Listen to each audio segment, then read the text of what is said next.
but already we're getting some semblance of cheering.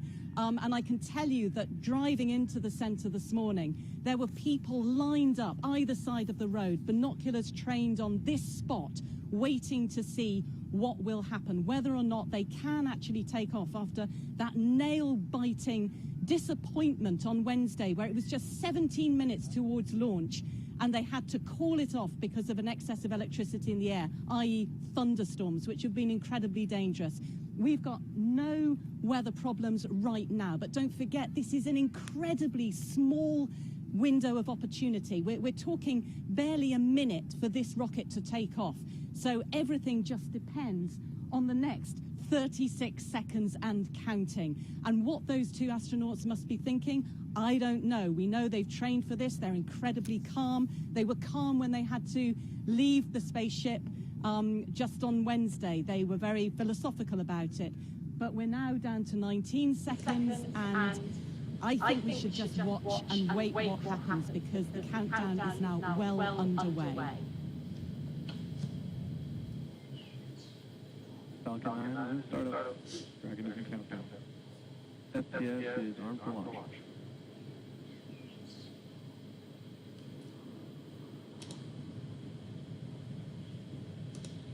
Ten, 9, 8, 7, 3, 2, 1, 0. Ignition. Liftoff of the Falcon 9 and Crew Dragon. Go NASA, go SpaceX, Godspeed, bottom down. America has launched. So rises a new era of American spaceflight, and with it the ambitions of a new generation continuing the dream. 20 seconds into flight, stage 1 propulsion is nominal.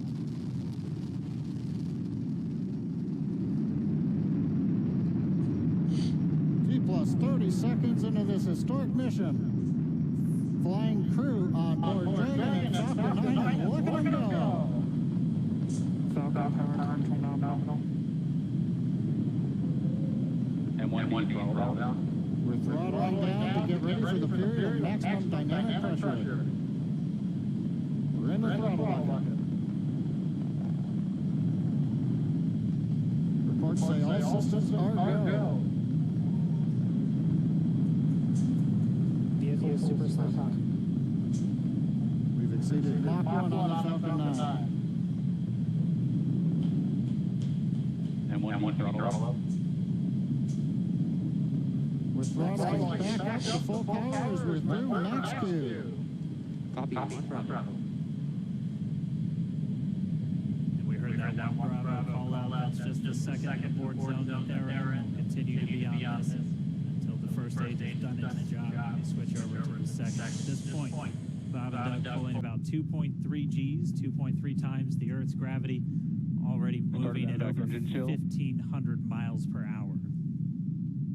We've heard the call out for MVAC engine chill. That's getting the MVAC engine ready to light. That'll come at about 2:44 into flight. Right now, everything continuing to look good. Next major event coming up is going to be the triple. We'll have main engine cutoff of the 9 first stage engines, stage separation, and then ignition of the second stage engine to continue to carry astronauts into orbit. Coming up in about 20 seconds. And 1D throttle down.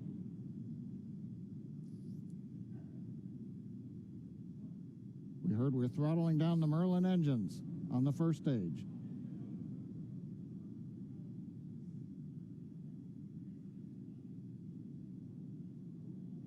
And we have MECO.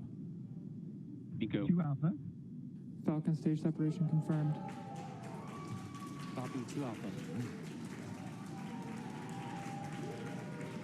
MVAC ignition.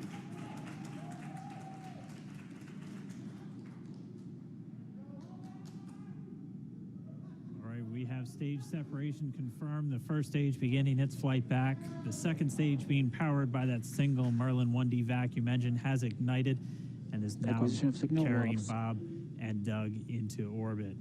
So they're going to continue under the power of this second stage. Stage 2 propulsion is nominal.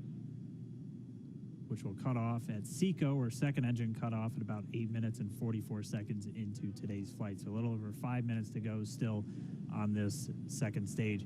You heard the call out to Alpha, so they're now in the longest abort zone that carries them all the way from about North Carolina up the eastern seaboard, almost to Canada. Things looking good, though, getting good call-outs, nominal propulsion on that second stage. Bob and Doug continuing to make their way into orbit.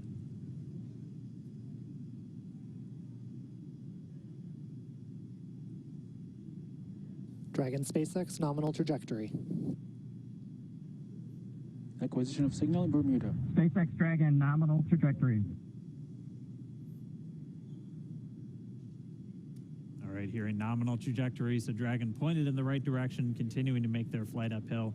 Heard acquisition of signal Bermuda. That's one of the other ground stations that they're using to get telemetry and data back from this spacecraft. Stage 2 propulsion is still nominal.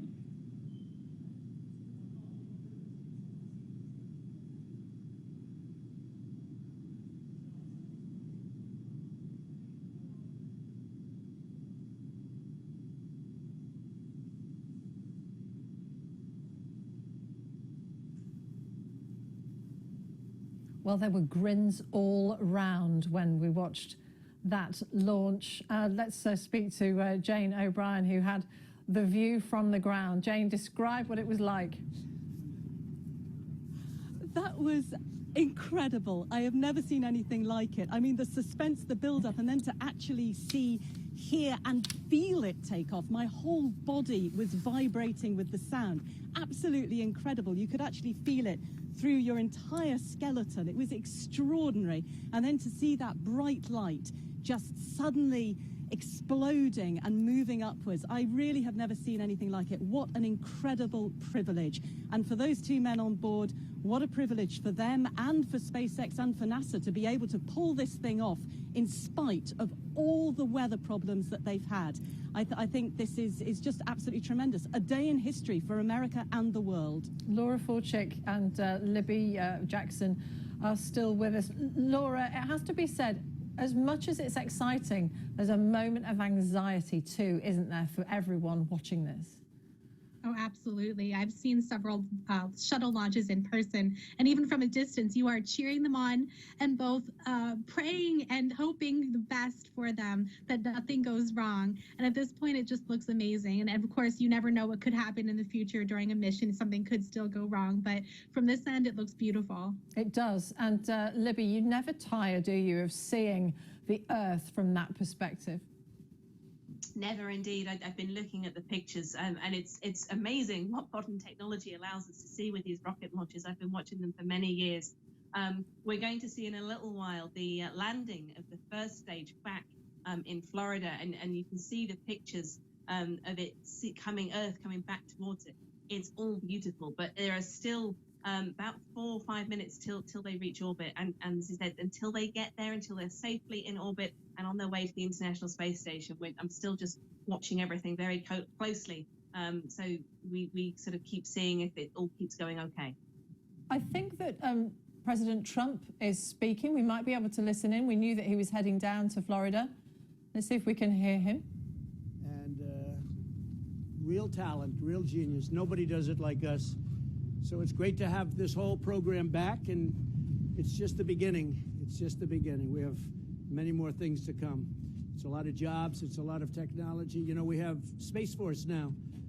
And thank you very much for being here, General. We appreciate it very much. Number one, you know, one of the things we've done is created the Space Force. First program in, if you look, I guess it's 74 years now. It was 72, and now it's 74.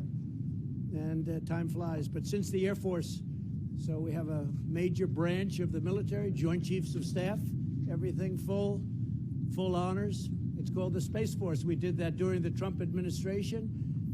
Mike Pence was so helpful. Everybody here was helpful, frankly. We needed lots of votes, and we got them. And really, it wasn't that hard once we started explaining what it's all about. But space will be one of the most important things we've ever done. I think so. I think space will be one of the most important. I put it up there with 280 federal judges, 2 Supreme Court judges. I think space will be one of the most important things we've ever done.